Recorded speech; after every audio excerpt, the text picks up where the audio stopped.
Even though I tried to get details from the Vietnamese man, he didn't understand my Japanese because he was anxious.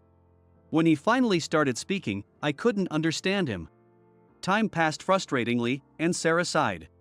This is problematic. We need to get the details quickly before his memory fades. But getting an interpreter now will take time. Is there no other way?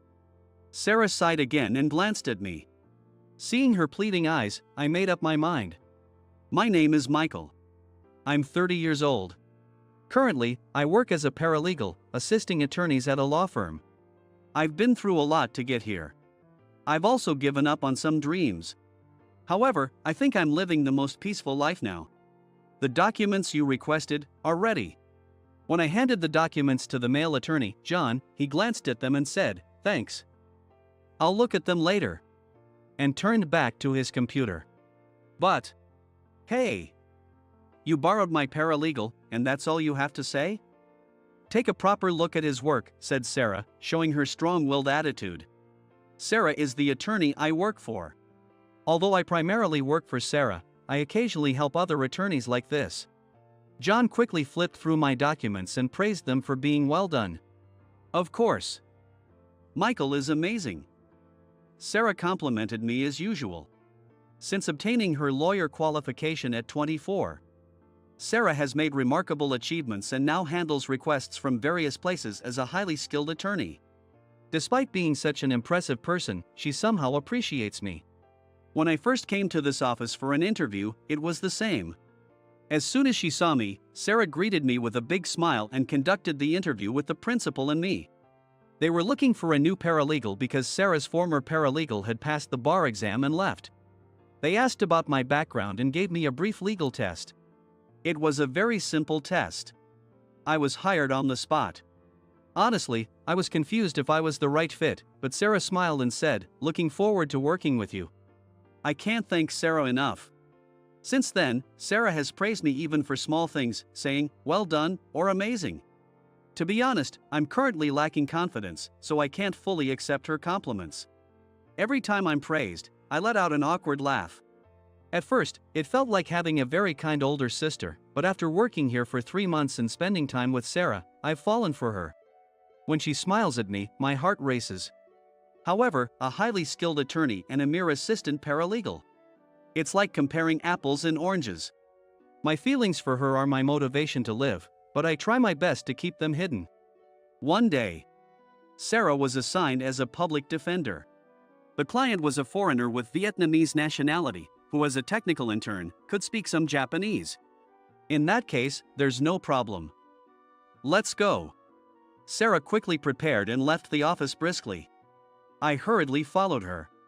While moving, we checked the details of the case. Oh, this is... I was speechless. We need to push for a reduced sentence somehow. Sarah frowned as well. The Vietnamese client had been involved in a type of fraud.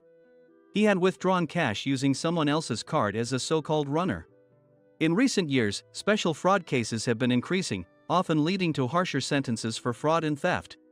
Depending on the scale, even first-time offenders often face jail time, making this a challenging case. The Vietnamese man we met was named Nguyen. As soon as he met Sarah, he kept repeating, "I didn't know it was a crime." Even though we tried to get details from him, he couldn't understand our Japanese due to his anxiety. When he finally understood and spoke, we couldn't understand him. Time passed frustratingly, and Sarah sighed. This is problematic. We need to get the details quickly before his memory fades. But getting an interpreter now will take time. Is there no other way? Sarah sighed again and glanced at me. Seeing her pleading eyes, I made up my mind. I spoke to Nguyen in Vietnamese. Nguyen looked surprised for a moment, but then his eyes lit up and he started speaking rapidly. I had to ask him to slow down as I couldn't understand him when he spoke too fast. Sarah's eyes widened in surprise. I didn't want anyone to hear my broken Vietnamese, but this wasn't the time to be picky. I continued to converse with Nguyen in Vietnamese. Nguyen's story was pitiful. Life in his home country was tough, so he learned Japanese and came to Japan as a technical intern. However, his internship site wasn't doing well, and he had almost no money left after living expenses and sending money home.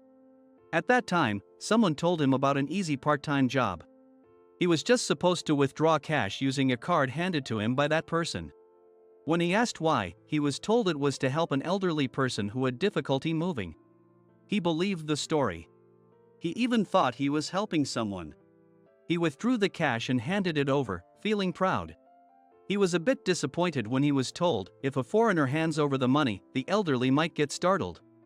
So I'll do it later, as he wanted to see the elderly person's happy face. But he was pleased, thinking he had helped someone. However, the few $100s he received as payment was from the cash he had just withdrawn. Although he found it strange, he was so excited about getting money so easily that he ignored the doubt. As a result, he was identified by the ATM's security camera and arrested by the police. Nguyen kept repeating, "I didn't know anything." He probably was telling the truth. I clenched my fists. I was trembling with anger. Nguyen was a victim too. However, even if he didn't know, it was still theft. There's no such thing as an easy job where you get hundreds of dollars just for withdrawing money. When I explained this, he slumped down. Then, worried about the elderly person, he tearfully apologized. He had withdrawn $10,000. After that, he lost contact with the Japanese person who had hired him. Although we finally got the details and understood the situation, it didn't change the fact that it was a difficult case. After the meeting, we returned to the office. On the way, Sarah looked at me intently. "I didn't know you could speak Vietnamese. I thought you only spoke English." Hearing this, I furrowed my brow. "Ha? I never said I could speak English. I didn't even tell Ryan." When I stammered, Sarah sighed. Never mind then." Her confusing words made me furrow my brow even more. "Actually, your grandmother asked me to." "What?" I widened my eyes in surprise. "Indeed, I am currently living with my grandmother." "What did she ask? From where?" As I was bewildered, Sarah smiled. "To explain that, you'll need to tell me about your past, Michael, who graduated from Stanford University and holds a California bar license." I widened my eyes even more. How much did she know about me? I felt a bit scared, but Sarah kept smiling. Encouraged by her compassionate gaze, I began to speak hesitantly. "Due to my parents' work, I've been living abroad since the 3rd grade. I spent 3 years in Vietnam, and then, after my parents were promoted, we moved to the US. While living in the US, I developed a dream. I wanted to become a lawyer and help those in weaker positions. In a country with many immigrants like the US, there are numerous issues of all sizes. I wanted to help the people of Japan where I was born, and the people of Vietnam where I spent 3 years. With that dream, I studied diligently every day. To stand by the weak, I had to be strong. After entering Stanford University, I went on to Stanford Law School and obtained a California bar license. However, the big hurdle was the quotas. Initially, I couldn't get my own cases and had to rely on senior lawyers to meet my quotas. While there were many cases due to the litigious nature of the US, I couldn't afford to take my time with each one. I began to prioritize efficiency to meet the quotas, becoming increasingly focused on it. Then, a turning point came. I thought it was a winnable case. However, the opposing side's research surpassed mine. They exploited weaknesses I hadn't noticed, and we lost the case. The client was furious and fired me as their lawyer. I was furious with myself as well. If I had approached the case more carefully, I would have noticed and addressed the weak points. In my quest for efficiency and my overconfidence in winning, I had forgotten the most important thing. Realizing this, I judged that I was not suited to be a lawyer. Rather than helping the weak, I had neglected them. This was not the job I had dreamed of. In my exhaustion, I received a letter. It was from my grandmother.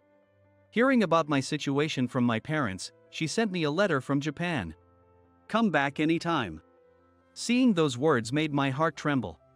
The neat, careful handwriting made me naturally shed tears. "And then? I want to go back to Japan," I murmured.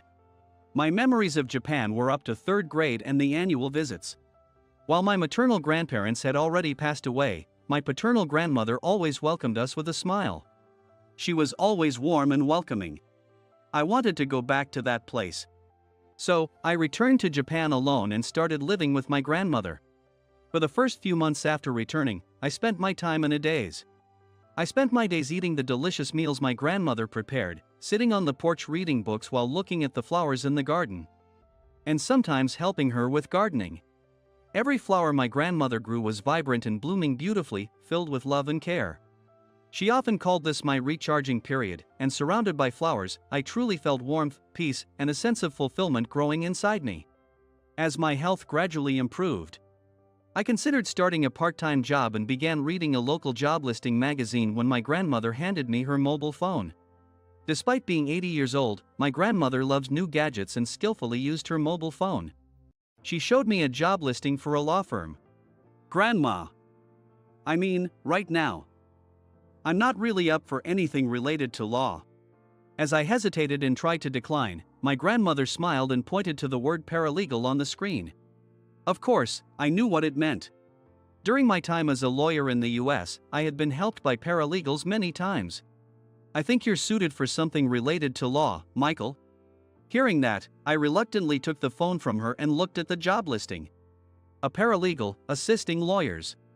I had often delegated preliminary investigations to paralegals for the sake of efficiency. If their investigation was insufficient, even a winnable case could be lost. I knew better than anyone the importance of this job. If I focused on conducting thorough investigations as a paralegal, would my past mistakes eventually be forgiven? As I pondered this hopeful thought while looking at the job listings, my grandmother peeked over my shoulder and tapped on a specific law firm ad, saying, "This one looks good, doesn't it?" "Nothing ventured, nothing gained," she said as she pressed the apply button. "Wait, what? Hang on." As I panicked, my grandmother smiled and said, "It's fine. Look here, it says they welcome people who do thorough investigations. It's perfect for you, Michael." I stared at the screen. Indeed, it matched my motto. My grandmother smiled contentedly. "Why don't you at least try the interview? It might open up a new path for you," she said casually. In the end, I searched for the law firm on my phone and applied myself. I thought my grandmother had randomly picked one of the many law firms. It was the firm where I currently work. Wait, was I set up? After finishing my story, I looked at Sarah, who was smiling broadly. "Maybe so," she said, clearly amused. "Actually, my parents' house is 2 doors down from your grandmother's. I live alone now, though." Her words took me by complete surprise. "What?" Sarah seemed pleased by my astonished reaction and laughed softly. "My parents were busy, and from around upper elementary school, they decided I could manage on my own, so I often ate dinner alone." Sarah's expression turned slightly sad. She mentioned that in lower elementary, her parents would come home earlier, but during long breaks like summer vacation, she would have packed lunches prepared and spend the days alone. Although she had some friends' moms checking on her occasionally, she couldn't impose on them too often. As she got used to being alone, she spent her time watching TV and studying. During that time, she got to know my grandmother. "Your grandmother said she was lonely because her son's family had moved overseas and she couldn't see them often. So, I started having meals at her place sometimes and we became close." I had never heard this story. "That's why I know a lot about you, Michael. Like how you wet the bed again when you suddenly moved to a new environment." She brought up my most embarrassing past and I panicked. "Wait. Grandma, why did she tell you that?" Seeing me shout in embarrassment, Sarah laughed joyfully. "Whenever I visit my parents, I always drop by your grandmother's house. She would happily talk about how you went to Stanford University, went to law school, and became a lawyer. She said it's great because I became a lawyer in Japan, too." However, it seems that as time went on, my grandmother began to express more concerns about me. It was around the time I started struggling between my ideals and reality. And finally, I returned to Japan. "I told your grandmother to let me know if there was anything I could do. She asked me to help you once you started to recover a bit." So, I waited for that moment. As I began to regain some stability, Sarah got Ryan to post a job listing for me. Actually, my paralegal quit a while ago, and Ryan kept asking if I needed to hire someone. But I delayed it a bit. She had thought of me, who returned to Japan in despair. She told my grandmother about the perfectly timed job listing, and my grandmother casually suggested the position to me, saying, "How about this one?" and tapping the apply button. I had been perfectly guided into applying to the law firm where Sarah worked. Wow! I was played like a fiddle. This is embarrassing. I covered my face with my hands, feeling ashamed. But Sarah let out a soft laugh. Your grandmother thought about how to handle it for a long time. She worried that if she said she knew someone there, you might get suspicious or even cancel the application. I recalled my interactions with my grandmother. Grandma, she acted so well. Oh, but I was drawn in by the welcome those who conduct thorough investigations line. As I started to say, Sarah chuckled. That's amazing. Your grandmother suggested writing that line, thinking it might attract you. I looked up at the sky in defeat. I was completely outmatched by my grandmother. Despite having spent so little time together, my grandmother saw through everything. Oh, so that's why you praise me for every little thing. It was to build my confidence. When I said that, Sarah blushed slightly. I said I'd handle it, but I didn't really know what to do. I just wanted you to regain your confidence since you seem to have lost it. Like a kind older sister, she praised me no matter what I did. It all made sense now. Feeling resolved, I said, "All right. Let's do our best for Nguyen." As I said this, feeling refreshed, Sarah's expression clouded. What should we do? Of course, we'll aim for leniency, but what he did was wrong. Seeing Sarah struggle, I turned to her. How about a plea bargain? Sarah's face lit up for a moment. Although it's not yet common in Japan, it was often used in the US. If we can get information about the fraud ring from Nguyen and capture them. Sarah's expression slowly brightened. Yes, plea bargains are still rare in Japan, but if we can use his information to capture the fraud ring, it could lead to a reduced sentence as part of a cooperation agreement. Sarah's face shone with determination. I can't forgive those who deceived Nguyen either. It would be great if they were caught and Nguyen's sentence was reduced. We had our strategy. A few days later, Nguyen was successfully acquitted. Sarah's skills were impressive, and I played my part well too. We divided our tasks. First, Sarah approached Nguyen about compensating the victims. To Nguyen, $10,000 was a significant amount. However, showing sincerity could lead to a settlement and a lighter sentence. Sarah encouraged Nguyen to contact his family in Vietnam. Initially hesitant, Nguyen was persuaded by Sarah's heartfelt words. How would your family feel if they found out later that you were imprisoned in Japan? And what if they learned they could have prevented it by helping out? I would be devastated. Moved by Sarah's words, Nguyen tearfully contacted his family. His family scrambled to gather money. Although they couldn't collect the full amount, their sincerity reached the victims, leading to a settlement with the condition of paying the remaining amount, and even obtaining a petition for a reduced sentence. As for me, I ran around based on the information Nguyen provided. Despite Nguyen's phone being cancelled, I traced his footsteps and found small clues. Based on Nguyen's testimony, the police created a sketch and tracked down the man who had given Nguyen instructions. I visited Nguyen's training site to see if anyone else had received similar proposals. Thanks to these pieces of information, the police successfully busted the fraud ring. Cheers! On the night we secured the dismissal of charges. Sarah and I celebrated at an izakaya. We were both excited and the drinks flowed freely. After a while, Sarah leaned her elbows on the table, her cheeks flushed, and stared at me. Being stared at for a while made me nervous. What is it? Is there something on my face? Sarah shook her head seriously. You should get your lawyer qualification in Japan. The sudden suggestion sobered me up. Why? I managed to ask. Sarah's expression remained unchanged. From this case, I realized you're truly someone who stands by your clients. Her serious gaze made me look away. It's too late for that. Besides, as your paralegal, I can support the clients well enough. Sarah lightly tapped the table. What a waste. Her words struck deep. If you stay as my paralegal, we'll only be able to help one person. But if you become a lawyer, we can help two people together. I looked down. but I don't think I'm cut out to be a lawyer." Hearing this, Sarah furrowed her brow. The main reason I left my career in the US was my shame in not being able to properly support my clients. However, there was another reason. I was exhausted by the intense courtroom battles. Especially in the US, where harsh language was often used, and as someone not naturally inclined towards conflict, I had tried to put on a brave face for my clients. But once I left and returned to Japan, I realized that world wasn't for me. Hearing my reasons, Sarah puffed out her cheeks. Coward. With one word, she struck a nerve. If you're like this, you'll never get to date me.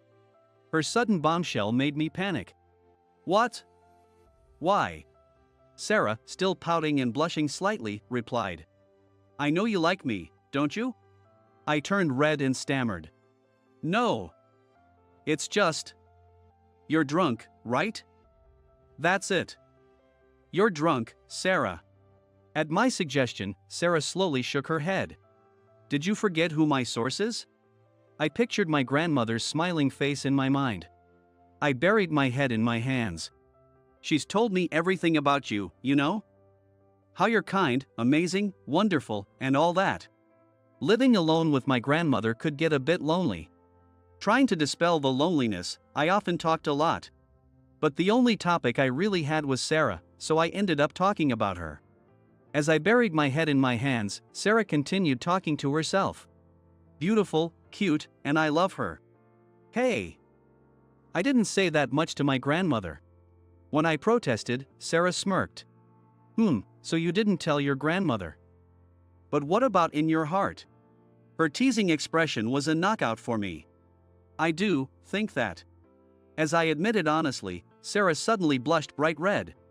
She had been provoking me, but now she was the one who was embarrassed.